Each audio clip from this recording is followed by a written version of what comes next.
otomatis kan mereka bergerak ini nih bisnis. Sekarang kan lagi kolek kalau harusnya. Ada upaya-upaya itu, mudah-mudahan mereka naik potensi. Pak, setelah ada itu kan ada Semua itu sudah buka. oke. Sudah buka. Hotel-hotel di Palembang loh Sudah buka.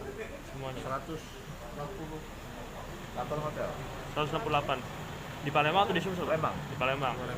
Semua sudah selesai, Pak. Semua sudah ini. Sudah jalan. Jalan. Buyur, ada yang tempat itu lah naik tapi malah kalau weekend 60%. Tapi rata-rata 40 sampai 60%. Babe, untuk wedding kan sudah mulai digelar. Nah, untuk evaluasinya sendiri Pak selama pelaksanaan itu gimana dari PHRI?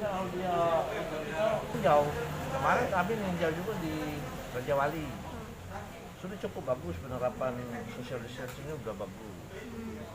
Ini bagus. Cuma ada kelemahan dikit pada saat makan. Kalau makan masih terjadi antrian. Prasmanan juga atau gimana?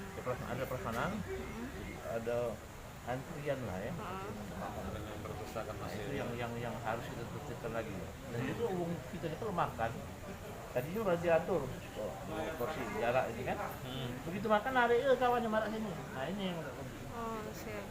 apalagi kita ada pengawas, gitu. Terus pengawas itu. Itu berapa persen untuk kapasitas ruangan? Masih 70 atau 50? 50 masih. 50 ya. Tidak boleh lebih. Tidak boleh.